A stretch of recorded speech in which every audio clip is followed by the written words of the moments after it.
शहनशाह फारस उर्दशीर आग बगूला हुआ जा रहा था। उसे हरमज पर गुस्सा आ रहा था जिसने कुमक मांगी थी। कुमक भेजने के बाद उसे अभी कोई इत्तला नहीं मिली थी कि मैदान जंग की सूरत हाल क्या है। वो दरबार में बैठता तो मुजस्सम अताब बना होता। महल में वो कहीं भी होता तो उस कैफियत में होता कि बैठते बैठते उठ खड़ा होता, तेज तेज टहलने लगता और बिला वजह किसी न किसी पर गुस्सा झाड़ने लगता। उस रोज वो बाग में टहल रहा था जब उसे इत्तला मिली कि कारन का कासिद आया है। बजाय इसके कि वो कासिद को बुलाता, वो कासिद की तरफ तेजी से चल पड़ा। क्या कारन ने उन सहराई गिदड़ों को कुचल दिया है? उर्दशेर ने पूछा। शहनशाह फारस, कासिद ने कहा, जान बख्शी हो, शहनशाह का गुलाम अच्छी खबर नहीं लाया। क्या कारन ने भी कुमक मांगी है? उर्दशेर ने पूछा। नहीं शहनशाह फारस, कासिद ने कहा, सालार हरमज मुसलमानों के हाथों मारा गया है। मारा गया है? उर्दशेर ने हैरत से कहा। क्या हरमज को भी मारा जा सकता है? नहीं, ये गलत है, ये झूठ है। उसने गरज कर कासिद से पूछा, तुम्हें ये पैगाम किसने दिया है? सालार कारन बिन करियास ने।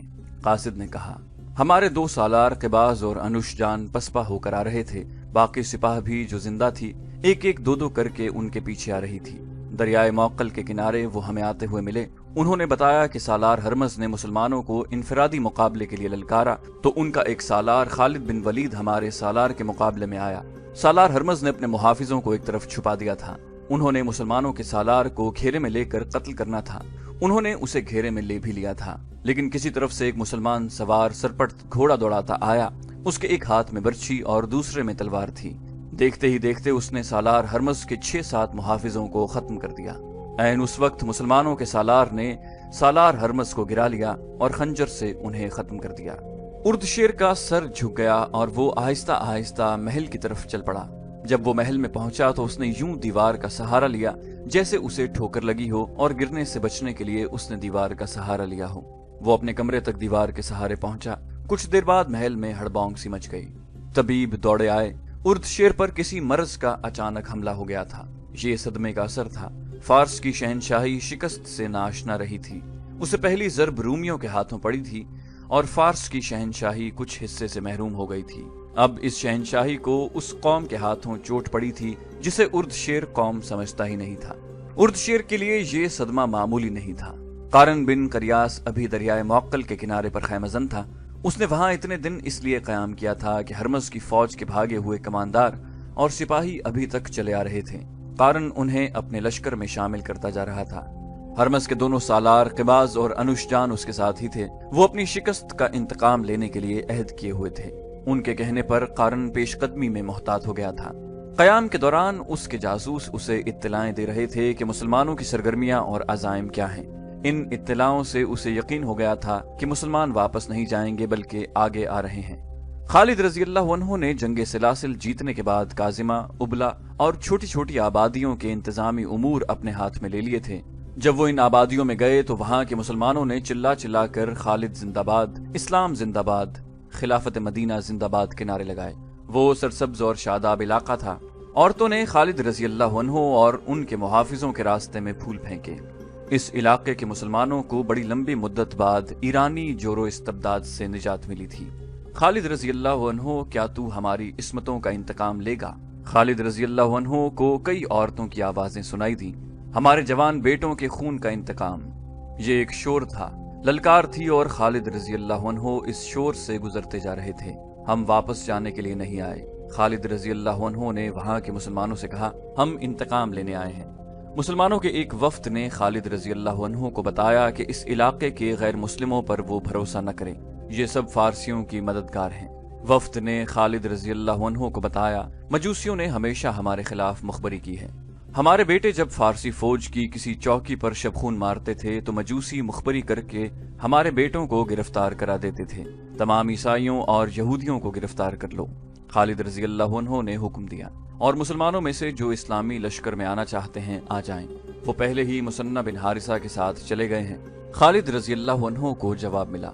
फौरन ही मजूसियों और दीगर गैर मुस्लिमों की पकड़ धकड़ शुरू हो गई। उनमें से सिर्फ उन्हें जंगी कैदी बनाया गया जिनके मुताल्लिक मुसद्दिका शहादत मिल गई कि उन्होंने मुसलमानों के खिलाफ जंगी कार्रवाइयां की थीं या मुखबरी की थी। नज़्म नस्क के लिए अपने कुछ आदमी काजिमा में छोड़कर खालिद रज़ी अल्लाह अन्हु आगे बढ़ गए। अब उनकी पेशकदमी की रफ्तार तेज नहीं थी, क्योंकि किसी भी मकाम पर ईरानियों से लड़ाई का इम्कान था। खालिद रजी अल्लाह अन्हु ने अपने जासूस जो उस इलाके के मुसलमान थे आगे और दाएं बाएं भेज दिए थे। मुसन्ना बिन हारिसा आगे ही आगे बढ़ता जा रहा था। वो दरियाए मुअक्कल उबूर करना चाहता था, लेकिन दूर से उसे ईरानियों की खैमागाह नजर आई। वो बहुत बड़ा लश्कर था। मुसन्ना के पास 1500 से कुछ ज्यादा सवार थे। इतनी थोड़ी तादाद से मुसन्ना ईरानी लश्कर से टक्कर नहीं ले सकता था। हमें यहीं से पीछे हट जाना चाहिए, मुसन्ना के एक साथी ने कहा। ये लश्कर हमें घेरे में लेकर खत्म कर सकता है। मुसन्ना ने कहा, समझने की कोशिश करो, अगर हम पीछे हटे तो फारसियों के हौसले बढ़ जाएंगे। हमारे सिपह सालार खालिद ने कहा था कि पेशतर इसके कि फारसियों के दिलों से हमारी दहशत खत्म हो जाए, हम उन पर हमले करते रहें। हमें अपनी दहशत बरकरार रखनी है। मैं आग के इन पुजारियों की फौज को ये तासुर दूंगा कि हम अपने लश्कर का हिरावल दस्ता हैं। हम लड़ने के लिए भी तैयार रहेंगे। अगर लड़ना पड़ा तो हम उनसे वही जंग लड़ेंगे जो एक मुद्दत से लड़ रहे हैं। जरब लगाओ और भागो। क्या तुम ऐसी जंग नहीं लड़ सकते? मुसन्ना ने एक सवार को बुलाया और उसे कहा, घोड़े को ईड़ लगाओ। सिपह सालार खालिद बिन वलीद काजिमा या उबला में होंगे। उन्हें बताओ कि मुअक्कल के किनारे फारस का एक लश्कर पड़ाव डाले हुए है। उन्हें कहना कि मैं इस लश्कर को आगे नहीं बढ़ने दूंगा और आपका जल्दी पहुंचना जरूरी है। खालिद रजी अल्लाह अन्हु पहले ही काजिमा की तरफ चल पड़े थे। उन्हें घोड़ों और बार बरदार ऊंटों के लिए चारे और लश्कर के लिए खाने पीने के सामान की कमी नहीं थी। इस इलाके के मुसलमानों ने हर चीज का बंदोबस्त कर दिया था। खालिद रजी अल्लाह अन्हु का रास्ता कोई और था। वो उबला से कुछ दूर खंडरों के करीब से गुजर रहे थे। सामने एक घुड़सवार बड़ी तेज रफ्तारी से आ रहा था। खालिद रजी अल्लाह अन्हु ने अपने 2 मुहाफिजों से कहा कि वो आगे जाकर देखें कि ये कौन है। मुहाफिजों ने घोड़े को ईड़ लगाई और आने वाले सवार को रास्ते में जा लिया। इस सवार ने घोड़ा रोका नहीं। दोनों मुहाफिजों ने अपने घोड़े उसके पहलुओं पर कर लिए और उसके साथ आए। दूर से एक मुहाफिज ने कहा, मुसन्ना बिन हारिसा का पैगाम लाया है। फारस का एक ताजा दम लश्कर दरियाए मुअक्कल के किनारे पड़ाव किए हुए है। मुसन्ना के कासिद ने खालिद रजी अल्लाह अन्हु के करीब आकर रुकते हुए कहा, तादाद का अंदाजा नहीं, आपकी और मुसन्ना के लश्कर की तादाद से उस लश्कर की तादाद 7-8 गुना है। फारस के भागे हुए सिपाही भी उस लश्कर में शामिल हो गए हैं। खालिद रजी अल्लाह अन्हु ने पूछा, मुसन्ना कहाँ है? फारसियों के सामने, कासिद ने कहा। मुसन्ना ने हुक्म दिया है कि कोई अस्करी पीछे नहीं हटेगा और हम फारसियों को ये तासुर देंगे कि हम अपने लश्कर का हरावल हैं। मुसन्ना ने पैगाम दिया है कि जल्दी पहुंचें। खालिद रजी अल्लाह अन्हु ने अपनी फौज की रफ्तार तेज कर दी और रुख उधर कर लिया जिधर मुसन्ना बिन हारिसा थे। खालिद रजी अल्लाह अन्हु की फौज मुसन्ना के सवारों से जा मिली। खालिद रजी अल्लाह अन्हु ने सबसे पहले दुश्मन का जायजा लिया। वो मुसन्ना के साथ एक ऊंची जगह पर खड़े थे। दुश्मन जंग की तैयारी मुकम्मल कर चुका था। फारसी हमें आमने सामने की लड़ाई लड़ना चाहते हैं। खालिद रजी अल्लाह अन्हु ने मुसन्ना से कहा, देख रहे हो इब्ने हारिसा, इन्होंने दरिया को अपने पीछे रखा है। ये फारसी सिर्फ आमने सामने की लड़ाई लड़ सकते हैं। मुसन्ना ने कहा, मुझे इनके एक कैदी से पता चला है कि इनके 2 सालार जिनके खिलाफ हम लड़े हैं जिंदा पीछे आ गए हैं। एक का नाम क़िबास है और दूसरे का अनुशजान। उन्होंने अपने सिपह सालार को बताया होगा कि हमारे लड़ने के अंदाज कैसे हैं, इसीलिए उन्होंने अपने अकब को हमसे इस तरह महफूज कर लिया है कि अपने पीछे दरिया को रखा है। ज्यादा न सोच वलीद के बेटे, मैं इनके खिलाफ जमीन के नीचे से लड़ता रहूंगा। अल्लाह तुझे अपनी रहमत में रखे इब्ने हारिसा। खालिद रजी अल्लाह अन्हु ने कहा, अल्लाह तुम्हारे साथ है। मैंने ये भी देख लिया है कि हम दरिया पार नहीं कर सकते। अल्लाह का नाम ले इब्ने वलीद। मुसन्ना ने कहा, मुझे उम्मीद है कि हम इनकी सफ़ें इस तरह दरहम बरहम कर देंगे कि हमें उनके पहलुओं से आगे निकलने और पीछे से उन पर आने का मौका मिल जाएगा। मेरे सवार रुक कर लड़ने वाले नहीं, ये घूम फिर कर लड़ने वाले हैं। इन्हें आगे धकेलने की जरूरत नहीं। मुश्किल ये पेश आएगी कि इन्हें पीछे किस तरह लाया जाए। फारसियों को देखकर तो ये शोले बन जाते हैं। इन्होंने फारसियों के हाथों जख्म खाए हैं। इब्ने वलीद, तुम जानते हो इन्होंने किस किस्म की गुलामी देखी है। फारस के इन आतिश परस्तों ने इस इलाके के मुसलमानों को इंसानों की तरह जिंदा रहने के हक से महरूम रखा था। हम जरतुश्त की इस आग को सर्द कर देंगे इब्ने हारिसा, जिसकी ये इबादत करते हैं। खालिद रजी अल्लाह अन्हु ने कहा, ये खुद मानेंगे कि इबादत के लायक सिर्फ एक अल्लाह है, जिसकी राह में हम अपनी जानें कुर्बान करने आए हैं। आओ, मैं ज्यादा देर इंतजार नहीं करना चाहता। ये जिस तरह रुके हुए हैं इससे पता चलता है कि मोहतात हैं और इन पर हमारी धाक बैठी हुई है। तुम अपने सवारों के साथ कल्ब में रहो। मौरिखों ने लिखा है कि खालिद रजी अल्लाह अन्हु ने बहुत सोचा कि किस तरह इन्हें चालें चलने का मौका मिल जाए, लेकिन ईरानियों का सालार कारन बिन करियास दानिशमंद आदमी था। उसे पता चल गया था कि खालिद रजी अल्लाह अन्हु किस तरह लड़ते हैं। कारन ने अपने शिकस्त खुर्दा सालारों क़िबाज़ और अनुशजान को पहलुओं पर रखा और अपने लश्कर को आगे ले गया। उसके लश्कर की अपनी ही शान थी। पता चलता था कि किसी शहनशाह की फौज है। उनकी कदमों के नीचे जमीन हिलती थी। उधर यसरिब के सरफरोश थे। जाहिरी तौर पर उनकी कोई शान नहीं थी। ईरानियों के मुकाबले में मुसलमानों के हथियार भी कमतर थे। लिबास भी यूं ही से थे और उनकी तादाद ईरानियों के मुकाबले में बहुत थोड़ी थी। खालिद रज़ी अल्लाह अन्हु ने अपनी फौज को आगे बढ़ने का हुक्म दिया तो हजारों कदमों की धमक और घोड़ों के टापों के साथ कलमा तैयबा का विर्द कोई और ही तासुर पैदा कर रहा था। ये फौज थकी हुई थी और जरतुश्त ताजा दम थे। दोनों फौजों के दरमियान थोड़ा सा फासला रह गया तो खालिद रज़ी अल्लाह अन्हु ने अपनी फौजों को रोक दिया। मुसन्ना बिन हारिसा अपने सवार दस्ते के साथ खालिद रज़ी अल्लाह अन्हु के पीछे थे। दाएं और बाएं पहलुओं पर खालिद रज़ी अल्लाह अन्हु के मुकर्रर किए हुए 2 सालार आसिम बिन अमर और अदी बिन हातिम थे। उस दौर की जंगों के दस्तूर के मुताबिक जरतुश्तों का सिपह सालार कारन आगे आया और उसने मुसलमानों को इनफिरादी मुकाबले के लिए ललकारा। मदीना का कोई शुतरबान मेरे मुकाबले में आ सकता है, उसने दोनों फौजों के दरमियान आकर और ललकार कर कहा। मेरे मुकाबले में आने वाला ये सोचकर आए कि मैं शहनशाह फारिस का सिपह सालार हूँ। मैं हूँ तेरे मुकाबले में आने वाला। खालिद रज़ी अल्लाह अन्हु ने अपना घोड़ा आगे बढ़ाया और ललकारे, कारन आ और अपने सालार हरमज के कत्ल का इंतकाम ले, मैं हूँ उसका कातिल। खालिद रज़ी अल्लाह अन्हु अभी कारन से कुछ दूर ही थे कि खालिद रज़ी अल्लाह अन्हु के अकब से एक घोड़ा तेजी से आया और खालिद रज़ी अल्लाह अन्हु के करीब से गुजर गया। पीछे रहिए इब्न वलीद, ये घुड़सवार ललकारा, आतिश परस्तों का ये सालार मेरा शिकार है। खालिद रज़ी अल्लाह अन्हु ने देखा, वो एक मुसलमान सवार मुअक्किल बिन अल आशी था। वो पहलवानी और तेगजनी में महारत और शोहरत रखता था। ये डिसिप्लिन के खिलाफ था कि कोई सिपाही या सवार अपने सालार पर बरतरी हासिल करने की कोशिश करता, लेकिन वो वक्त ऐसा था कि बंदा ओ साहिब और मोहताज व गनी एक हो गए थे। सिपाही और सवार जंग का मकसद समझते थे। जो जज्बा सिपाहियों में था वही सालारों में था। मुअक्किल बिन अल आशी ये बर्दाश्त न कर सका कि उसका सालार एक आतिश परस्त के हाथों घायल हो। खालिद रज़ी अल्लाह अन्हु अपने सिपाह के जज्बे को समझते थे। वो रुक गए। उन्होंने अपने उस सवार के जज्बे को मारने की कोशिश न की। मुअक्किल के घोड़े की रफ्तार तेज थी। घोड़ा ईरानियों के सालार कारन बिन करियास से आगे निकल गया। मुअक्किल ने आगे जाकर घोड़े को मोड़ा और कारन को ललकारा। कारन ने पहले ही तलवार अपने हाथ में ले रखी थी। उसके सर पर जंजीरों वाला खूद था और उसके ऊपर का धड़ जिर्रा में था। उसकी टांगों पर मोटे चमड़े के खोल चढ़े हुए थे। उसके चेहरे पर इंतकाम के असरात की बजाय तकब्बुर था, जैसे लोहे और मोटे चमड़े का ये लिबास उसी मुसलमान की तलवार से बचा लेगा। कारन ने अपने घोड़े की बाग को झटका दिया। दोनों के घोड़े एक दूसरे के इर्द गिर्द 1-2 चक्कर लगाकर आमने सामने आ गए। ऐ आग के पूजने वाले, मुअक्किल ने बड़ी बुलंद आवाज से कहा, मैं सिपाही हूँ, सालार नहीं। कारन के चेहरे पर रौनत के आसार और ज्यादा नुमाया हो गए। दोनों घोड़े एक दूसरे की तरफ बढ़े। इनके सवारों की तलवारें बुलंद हुई। पहले वार में तलवारें एक दूसरे से टकराईं और दोनों सवार पीछे हट गए। घोड़े एक बार फिर एक दूसरे की तरफ आए। तलवारें एक बार फिर हवा में टकराईं। उसके बाद घोड़े पीछे हट हट और घूम घूम कर एक दूसरे की तरफ आए।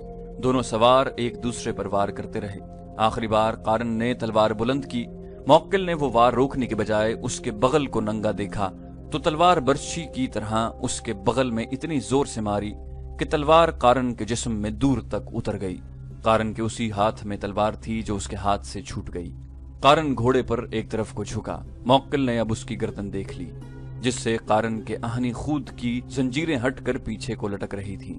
मुअक्किल ने पूरी ताकत से गर्दन पर ऐसा वार किया कि तकब्बुर और रौनत से अकड़ी हुई गर्दन साफ कट गई। मुसलमानों के लश्कर से दादो तहसीन और अल्लाह अकबर के नारे राद की तरह कड़कने लगे। कारन बिन करियास का सर जमीन पर पड़ा था। उसके जंजीरों वाले खूद के नीचे उसकी हैसियत के मुताबिक 1,00,000 दिरहम के हीरों वाली टोपी थी। ऐसी ही टोपी हरमज के सर पर भी थी। कारन का बाकी धड़ घोड़े से लुढ़क गया, लेकिन एक पांव एक रिकाब में फंस गया। मुअक्किल ने कारन के घोड़े को ठुड्डा मारा। घोड़ा कारन के जिस्म को घसीटता दोनों फौजों के दरमियान बेलगाम दौड़ने लगा। ईरानियों के लश्कर पर मौत का सन्नाटा तारी था। आतिश परस्तों की सफों से 2 घोड़े आगे आए। कौन है हमारे मुकाबले में आने वाला? इन 2 में से एक घुड़सवार ने ललकारा, हम अपने सिपाह सालार के खून का इंतकाम लेंगे। मैं अकेला दोनों के लिए काफी हूँ। खालिद रज़ी अल्लाह अन्हु ने दुश्मन की ललकार का जवाब दिया और एड़ लगाई। उन्हें ललकारने वाले दोनों ईरानी सालार क़िबाज़ और अनुशजान थे। अचानक खालिद रजी अल्लाह अन्हु के अकब से 2 घोड़े आए जो उनके दाएं बाएं से आगे निकल गए। खालिद रजी अल्लाह अन्हु को एक ललकार सुनाई दी, वलीद के बेटे, इन दोनों सालारों ने हमारे हाथ देखे हुए हैं, अब हम इन्हें भागने की मोहलत नहीं देंगे। खालिद रजी अल्लाह अन्हु के लश्कर के दूसरे सवार ने कहा। खालिद रजी अल्लाह अन्हु ने देखा कि ये दोनों सवार जो उसके करीब से गुजरकर दुश्मन के मुकाबले पर चले गए थे, उसके लश्कर के दाएं और बाएं पहलुओं के सालार आसिम बिन अमर और अदी बिन हातिम थे।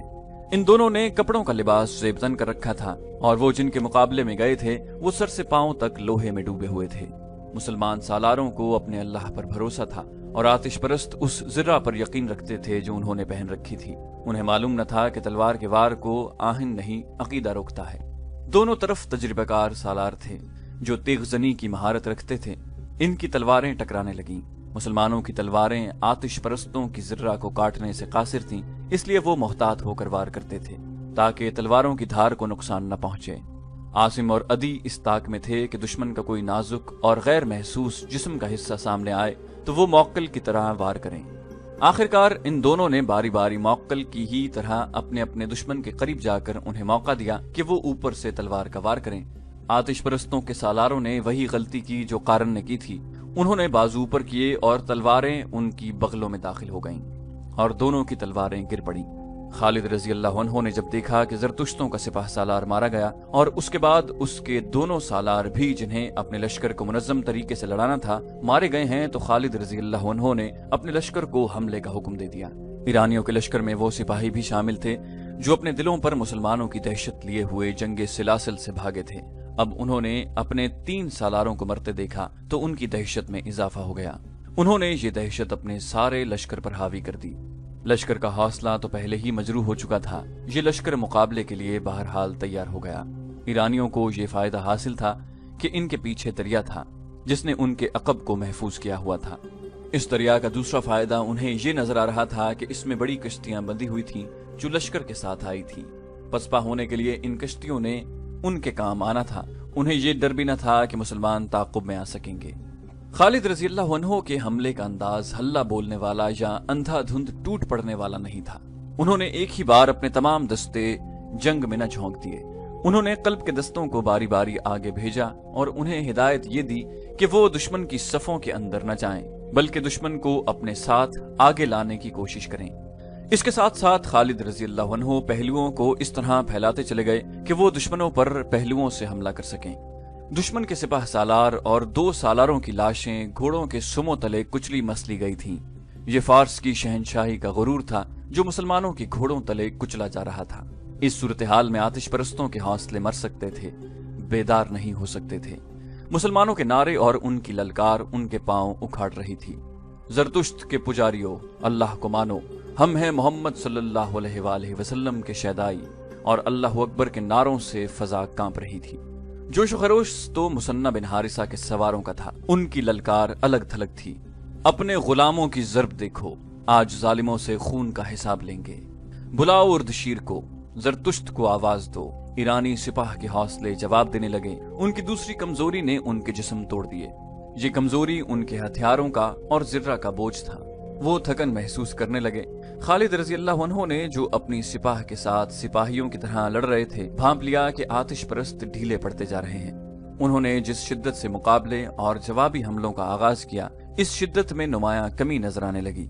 खालिद रजी अल्लाह अन्हु ने अपने कासिद पहलुओं के सालारों आसिम बिन अदी की तरफ इस हुक्म के साथ दौड़ा दिए कि अपने अपने पहलुओं को और बाहर ले जाकर बैक वक्त दुश्मन के पहलुओं पर हमला करें। इसके साथ ही खालिद रजी अल्लाह अन्हु ने कल्ब के पीछे रखे हुए रिजर्व दस्ते को दुश्मन के कल्ब पर हमले का हुक्म दे दिया। इन दस्तों को जो पहले मौज दर मौज के अंदाज से हमले कर रहे थे, खालिद रजी अल्लाह अन्हु ने पीछे हटा लिया ताकि वो जोशो खरोश में ऐसी थकन महसूस न करने लगे जो उनकी बर्दाश्त से बाहर हो जाए। ईरानी लश्कर मुसलमानों के नए हमलों की ताब न ला सका। उनका जानी नुकसान बहुत हो चुका था। अब वो बिखरने लगे। मुसलमानों ने देखा कि पीछे जो ईरानी सिपाही थे वो दरिया की तरफ भागे जा रहे थे। उस वक्त मुसलमानों को वो कश्तियां दिखाई दी जो सैकड़ों की तादाद में दरिया के किनारे बंधी थी। कश्तियां तोड़ दो, एक मुसलमान की ललकार सुनाई दी।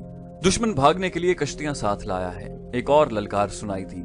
جب یہ للکار خالد رضی اللہ عنہ تک پہنچی تو انہوں نے دائیں بائیں قاصد اس حکم کے ساتھ دوڑا دیے کہ دشمن کے عقب میں جانے کی کوشش کرو اور ان کی کشتیاں توڑ دو یا ان پر قبضہ کر لو۔ قبضہ کر لینے کی صورت میں یہ کشتیاں خالد رضی اللہ عنہ کے لشکر کے کام آ سکتی تھیں، انہیں بھی دریا پار کرنا تھا۔ جب یہ حکم سالاروں تک اور سالاروں سے سپاہیوں تک پہنچا تو یہی ایک للکار بلند ہونے لگی، کشتیوں تک پہنچو، کشتیاں بیکار کر دو، کشتیاں پکڑ لو۔ اس للکار نے آتش پرستوں کا رہا سہا دمخم بھی توڑ دیا۔ زندہ بھاگ نکلنے کا ذریعہ یہی کشتیاں تھیں جو مسلمانوں نے دیکھ لی تھیں۔ ایرانیوں نے لڑائی سے منہ موڑ کر کشتیوں کا رخ کیا۔ وہ ایک دوسرے سے پہلے کشتیوں میں سوار ہونے کے لیے دھکم پیل کرنے لگے۔ ان کی حالت ڈری ہوئی بھیڑوں کی مانند ہو گئی جو ایک دوسرے کی آڑ میں چھپنے کی کوشش کیا کرتی ہیں۔ ایرانی سپاہیوں نے کشتیوں پر سوار ہونے کے لیے گھوڑے چھوڑ دیے، حالانکہ کشتیاں اتنی بڑی تھیں کہ ان پر گھوڑے بھی لے جا سکتے تھے۔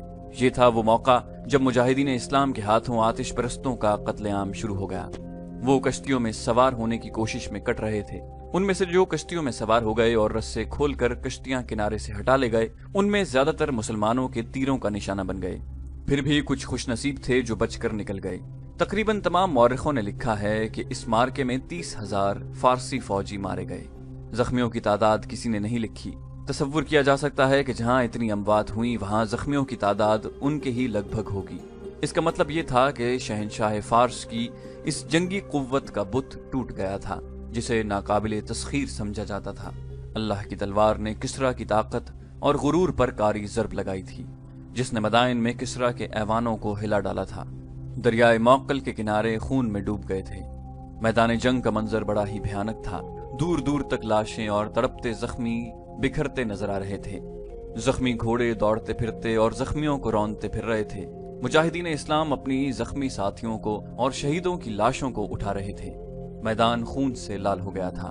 خالد رضی اللہ عنہ ایک بلند جگہ پر کھڑے ہو کر میدان جنگ کو دیکھ رہے تھے۔ ایک طرف سے ایک گھڑ سوار گھوڑے کو سرپٹ دوڑاتا آیا۔ اس نے خالد رضی اللہ عنہ کے قریب آ کر گھوڑا روکا۔ وہ مثنہ بن حارثہ تھے۔ گھوڑا خالد بن ولید کے پہلو کے ساتھ کر کے مثنہ گھوڑے پر ہی خالد رضی اللہ عنہ سے بغل گیر ہو گئے۔ ابن ولید، مثنہ نے جذبات سے لرزتی ہوئی آواز میں کہا، میں نے آج مظلوم مسلمانوں کے خون کا انتقام لے لیا ہے۔ خالد رضی اللہ عنہ نے بڑے سنجیدہ لہجے میں کہا، ابھی نہیں ابن حارثہ، ابھی تو ابتدا ہے، ہمارے لیے اصل خطرہ اب شروع ہوا ہے۔ کیا تم نے ان کشتیوں کی تعداد نہیں دیکھی؟ کیا تم نے نہیں دیکھا کہ یہ کشتیاں کتنی بڑی اور کتنی مضبوط تھیں؟ اور تم نے یہ بھی دیکھا ہوگا کہ فارسیوں کے پاس ساز و سامان کس قدر زیادہ ہے، ان کے وسائل بڑے وسیع ہیں۔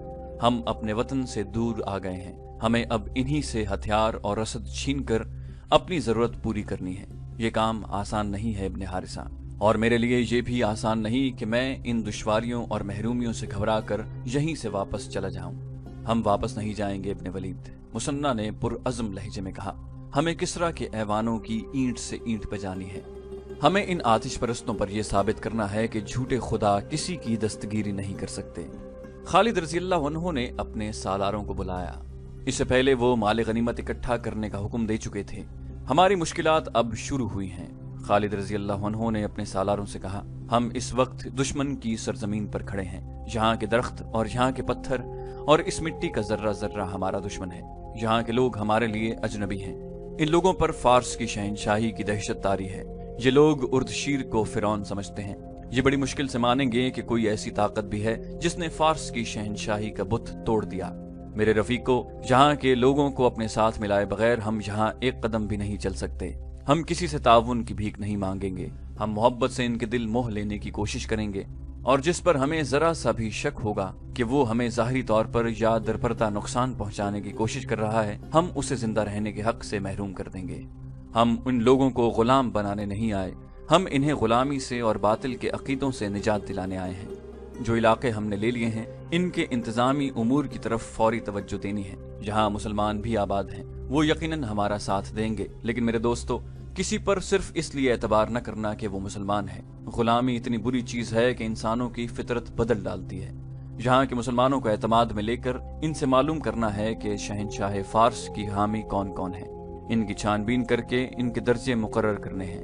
جن پر ذرا سا بھی شک ہو اسے گرفتار کر لو، اور جو غیر مسلم سچے دل سے ہمارے ساتھ تعاون کرنا چاہتا ہے اسے اسلام کی دعوت دو۔ میں مختلف شعبے قائم کر رہا ہوں۔ خالد رضی اللہ عنہ نے مفتوحہ علاقوں کے باشندوں پر سب سے زیادہ توجہ دی۔ انہوں نے اعلان کیا کہ جو غیر مسلم باشندے مسلمانوں کی اطاعت قبول کر لیں گے ان سے جزیہ وصول کیا جائے گا اور مسلمان انہیں اپنی پناہ میں سمجھیں گے۔ ان کی ضروریات اور ان کی جان و مال کا تحفظ مسلمانوں کی ذمہ داری ہوگی۔ اس اعلان کے ساتھ ہی بیشتر باشندے مسلمانوں کی پناہ میں آ گئے۔